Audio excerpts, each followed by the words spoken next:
Corona जैसा संकट हमारे जीवन में पहली बार आया था।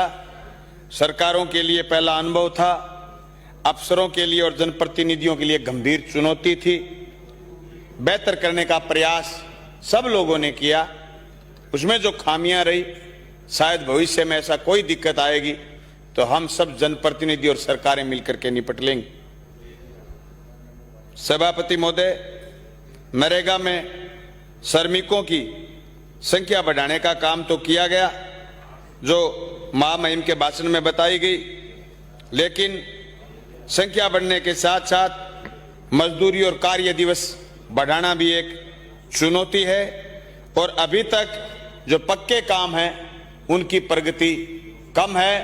पक्के कामों में नरेगा में बेहतर नहीं कर पा रहे हैं। केंद्र की मदद और राज्य की मदद में, जैसे मेरे से पहले वक्ता साथी बोल रहे थे, जिसे पंचायतों में दिक्कत भी है, हर पंचायत में दिक्कत है, कार्य प्रगति में अवरुद्धता आई है। हम उम्मीद करते हैं कि अभी बजट घोषणा में ये दिक्कतें दूर करने का काम सरकार करेगी और मजदूरों के कार्य दिवस भी बढ़ाएगी और पक्के कामों में भुगतान जल्दी से करेगी। सभापति महोदय, मैं धन्यवाद करना चाहूंगा कि हो सकता है राजस्थान के कई क्षेत्रों के विधायकों की अलग अलग राय हो, पर फसल बीमा पर हमारे यहाँ बहुत बेहतर हुआ है। समय पर प्रीमियम जमा होने की वजह से 2019-20 तक के रबी तक के बीमा क्लेम आए हैं। मैं मेरी विधानसभा क्षेत्र की बात करूं तो 2019-20 की रबी में 36,000 किसानों के खातों में 204 करोड़ रुपए आए हैं। 450 किसान, 500 किसान ऐसे हैं जिनके पोर्टल पर गलत अक्षर दर्ज हो गए। पंचायत थी मेरा गांव मलखेड़ा और उसका दर्ज हो गया जोगीवाड़ा। वो पैसे भुगतान अभी बाकी हैं, वो हम उम्मीद करेंगे कि कृषि मंत्रालय उसको गंभीरता से लेते हुए और इन चीजों को दुरुस्त करने का काम भारत सरकार के साथ मिलकर के करेगा और भविष्य में फसल बीमा को और मजबूत करने के लिए राज्य सरकार और तेजी से कदम उठाएगी। क्योंकि सारी डिबेट में हमने सुना है कि बहुत कम सारे विधायक साथी हैं जो फसल बीमा को गंभीरता से जिक्र किए हैं। मैं समझता हूं किसान के लिए इससे अच्छी और कोई योजना है नहीं। महोदय, प्रदेश में बिजली के दाम बढ़े हुए हैं, इसमें कोई दो राय नहीं कि कोरोना के 3 महीनों में बिजली के बिलों में विशेष छूट देने की बात कही गई थी, वो बिल इकट्ठे हो गए। आज लोगों के लिए घरेलू बिजली के बिल भी भर पाना मुश्किल है। जो बातें चल रही हैं बिजली के दाम बढ़ने की, मैं उम्मीद करता हूं कि इस बजट में राजस्थान की सरकार बिजली के बढ़े हुए दाम भी वापस लेगी और ऊर्जा के क्षेत्र में सौर ऊर्जा को बढ़ावा देने का काम करेगी और घरेलू बिजली में 200 यूनिट प्रति परिवार को मुफ्त में देने की सरकार घोषणा करेगी और जो स्थायी शुल्क के नाम पर बिलों में भारी गड़बड़ है उनको ठीक करने का काम करेगी।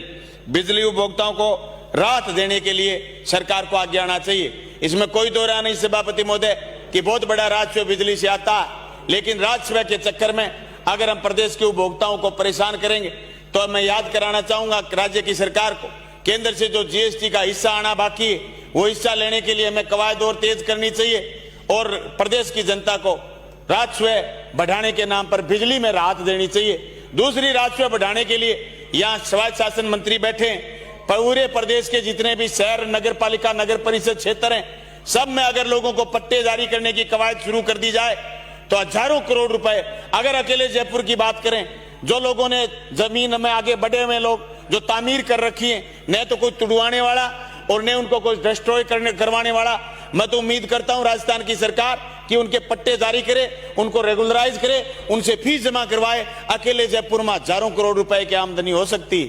ये पूरे प्रदेश में भी इस चीज की नीति को लागू कर सकते हैं। अभी जनसंख्या का घनत्व जो बढ़ रहा शहर की तरफ, वो गांव की तरफ बढ़ाने के लिए गांव में कॉलोनियां विकसित करने का काम, कन्वर्जन का काम शुरू कर देना चाहिए। इसलिए हम उम्मीद करते हैं कि सरकार इन चीजों में तेजी से काम करने का शुरुआत करेगी।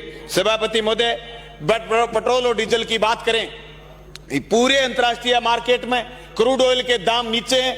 केंद्र की सरकार ने दुनिया भर का सेस लगा रखा, लेकिन राजस्थान सरकार भी कम नहीं है। मैं हरियाणा के नजदीक में रहता हूं, हरियाणा को और हमारा 10 रुपए का डिफरेंस है, जो लोगों के लिए हर रोज सवाल होता है कि हरियाणा में जाते हैं 10 रुपए लीटर सस्ता डीजल है और 10 रुपए सस्ता पेट्रोल है। राजस्थान की सरकार जो पिछले दिनों सेस घटाया है, उस सेस को और घटा करके जनता को राहत देने का काम करेगी।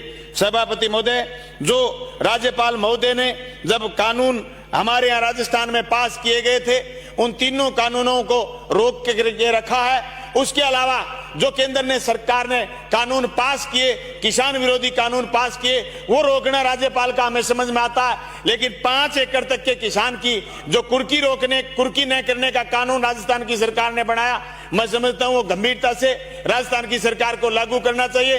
राज्यपाल महोदय को उसको मंजूरी देनी चाहिए ताकि 5 एकड़ तक के किसान की जमीन कर्ज की वजह से नीलाम न हो, कुर्क न हो। सभापति महोदय, ये जो हिंदुस्तान में आंदोलन चल रहा है, चाहे कोई विधानसभा का सत्र होगा, ये आंदोलन हमारे लिए एक ऐतिहासिक आंदोलन है। ये आंदोलन अभी सिरे भी नहीं चढ़ा है। 2 तरीके की बातें चल रही हैं। बीजेपी के लोग ये कह रहे हैं कि ये किसानों के पक्ष में है। हम आज भी हमारी बात पर कायम है, ये किसान के पक्ष में नहीं है। इसे 3 महत्वपूर्ण चीजें जो किसान के हाथ से चली जाएगी, जमीन किसान के हाथ से चली जाएगी, मंडी।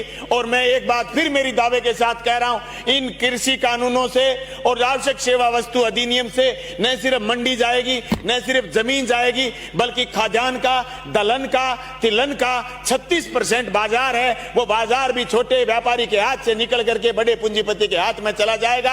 हमारी गर्दन बड़े पूंजीपति के हाथ में आ जाएगी। केंद्र की सरकार के पास जो आज सरकार एफसीआई के गोदाम भर करके गरीबों को 2 रुपए किलो का गेहूं देती है, पीडी सिस्टम जो चल रहा है वो हमारा डिस्ट्रॉय हो जाएगा। ये आंदोलन न सिर्फ किसान से जुड़ा हुआ है, ये आंदोलन न सिर्फ खेती वाले किसान से जुड़ा हुआ है, ये खेती और मजदूर से, खरीद के खाने वाले से और बेचने वाले तक सब लोगों के पेट से जुड़ा हुआ आंदोलन है। मैं उम्मीद करता हूं कि आंदोलन हम और मजबूती से लड़ेंगे और हमारे साथी जो राजस्थान की विधानसभा में बैठे हैं, जो किसान परिवारों से आए हैं, हो सकता है उनकी राजनीतिक पार्टी दूसरी हो, पर वो हमारे साथ आएंगे। साथियों, जवान भी मेरा है और बूढ़ा भी मेरा है। जो आंदोलन में है, जवान भी मेरा है, बूढ़ा भी मेरा है। हर सरहद पर खून भी मेरा है। एक सरहद पर खून हिसाब चुका रहा है, एक सरहद पर खून हिसाब चुका रहा है, दूसरी सरहद पर खून हिसाब मांग रहा है। फिर भी मोहब्बत देखो मेरी